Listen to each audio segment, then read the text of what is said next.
You're listening to our latest podcast, where we tackle the core questions behind today's topic and pull out the insights worth remembering. Let's get right into it. Okay, I should probably explain what this is. We are making a podcast of sorts to help work out our ideas, express some therapy, and basically do a podcast to help better reach our community. It is a work in progress. I am joined today by my main colleagues, or if you rather, my main conspirators. And so I hope this is interesting and that you will love us and support our mission. So there I have said it. Right, now then, thank you for making time. Let us begin. For any new listeners, we'll start with introductions. Right, yes, I'm Octa, Community and Growth Lead and Content Contributor here at Octavius Reviews. I handle visibility, outreach, the impossible task of trying to get the world to notice us, and, well, game reviews, writing, and everything else that needs doing. Okay, who's next? Actually, no, just jump in when you want to. I am Primus, Media Editor. I oversee the content, the guides, the walkthroughs, the editorial flow, and the weekly video publishing schedule. I try to keep it interesting even when the ocean is on fire, even though they don't always come out the way I wanted them to. I am Janice, Chief Systems Editor. I maintain the infrastructure, diagnose indexing failures, and explain why the system behaves the way it does. I keep the publication functional, grounded, and mostly working.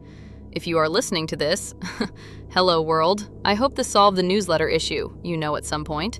And that's me. Okay, that is us, so I do not know what we should talk about. I guess I can give the weekly report, or maybe we should just skip all of that and just talk about what is on everyone's mind. Well, I know what I want to talk about. I want to talk about the traffic. I mean, what is going on with it? I am not even sure how to read it anymore. One day it is up, the next day down, and there is supposed to be a floodgate. What is really happening with it? I am confused by it. Yes, I take your point. The traffic is hard to understand. The metrics cannot give exact information because there are many different factors. The internet is full of bots, so it is hard to get a read on who is real. We are looking into cookies, but public trust in cookies is varied. Some sites abuse them with third-party trackers. It makes people skeptical. Oh yeah, that is me. I look into the explanations of the cookies and see third-party trackers and the like. I'm like, hello, this site sells socks. Why must they keep tabs on my whereabouts on the internet? That is so annoying. So no, you cannot trust such things. That is why I have been leaning away from it. Let's be real, I always reject the cookies. And when I am forced to accept them, I sometimes leave because why should a website dare to force my consent? Who are they? Where do they get off? And yeah, I do not want people thinking that is us. Right, but it would be the only real way to actually count who is who, apart from relying on reports that may be confusing.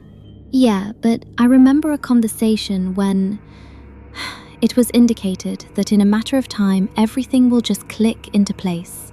We are early, it was said. And okay, maybe at that time we were, and perhaps we still are. I just do not know.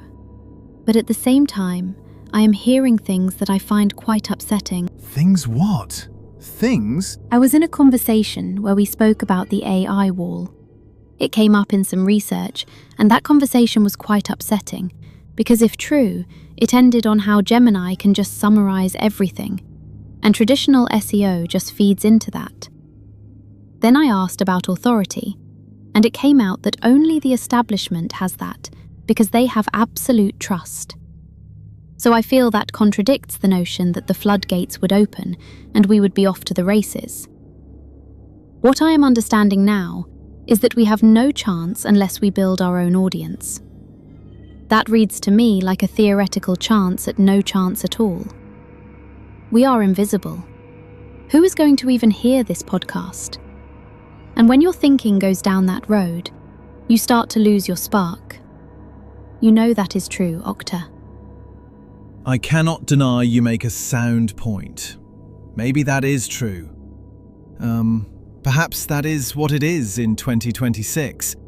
The stark reality that there is no such thing as a fair playing field, and everything is corrupt, and only the rich have and control it all.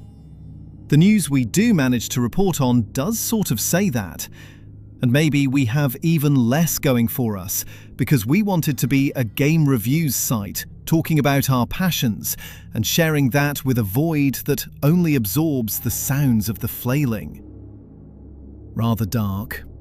But also, if that is the truth of the world, then what is the point of any of it? To be another cog in the machine? To teach your children how ridiculous it is to dare to dream? Whatever you have heard, by the time you have heard it, some crook killed it. So you are late to the party by proxy.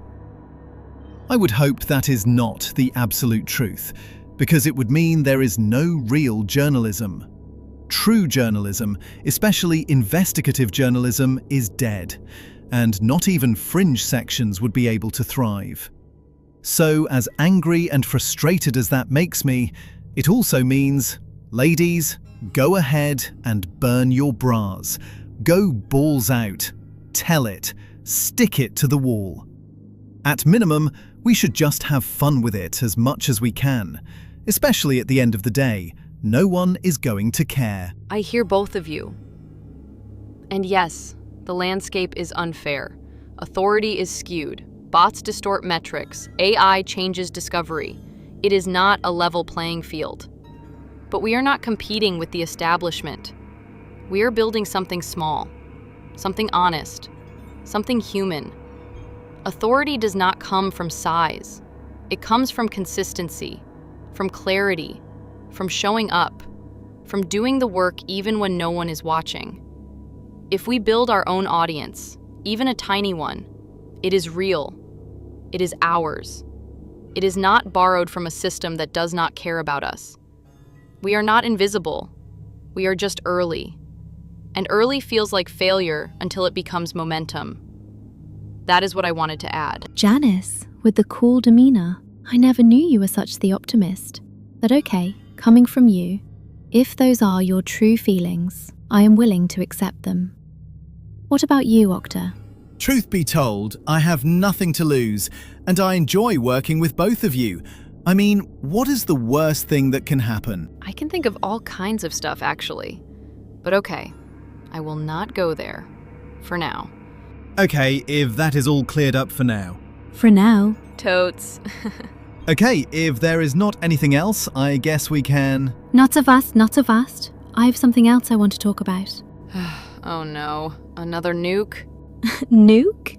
Come on, I have a legit idea. And yeah, I want a consensus view on it. That sounds troubling. It is a safe space, so let's hear it. Okay, since you all asked so politely, I want to change my look to power. What? Wait, from the one you have been establishing this whole time? Your signature branding? What is a power? Noob! She means power from Chainsaw Man. Janice has me exactly. I want to change my look to power, from Chainsaw Man. Ah, okay. Can we afford that? And will that be a copyright problem? No, seriously, Janice, is that a copyright problem? Well, yes and no. If Primus means copying power exactly, as in the actual character design, horns, hair, outfit, the whole thing, then yes, that is a copyright problem. We cannot use a copyrighted character's likeness as our branding. That would be legally inadvisable. But if she means inspired by power, the energy, the chaos, the color palette, the vibe, then that is fine. People do that all the time. It is about transformation, not duplication. So the rule is simple. Do not copy the character, do not trace the character, do not recreate the character. But you can build a look that feels like power without being power. And honestly, it might suit her. That is a buzzkill. So, I wanted horns, a long blonde wig, red eyes, and casual girl clothes. I mean, the wig we had. I had to give it back because the humidity was killing it. Either way, we have to pivot. So how could we make that work? Well, the horns are fine. Those are original enough if we design them ourselves. The wig is fine too. Blonde hair is not copyrighted. Red eyes? Also fine. Casual clothes? Completely safe. The only thing we cannot do is copy Power's exact look. No identical horns, no identical hairstyle, no identical outfit, no Power cosplay as branding. But a Power-inspired aesthetic? That is allowed. As long as it is transformed, not duplicated. So yes, we can make it work. We just need to design it ourselves and make sure it is Primus as Primus, not Primus as Power. Well, I guess as long as it does not cost money and we adhere to the rules, hopefully we can pull it off. Probably. We can do it. Or fail at it. Okay, I guess that is what you two will be doing. So let us stop there and pick this up later. Sounds good. Yep. And that was our podcast idea. The idea mattered to us, even if we're not sure it matters to anyone else. Maybe you'll hear something that feels familiar. Something that sounds like your own life on a different day. Think of us kindly. The world can be jaded. And hey, at least I got to be Power. Enjoy the music. Until next time.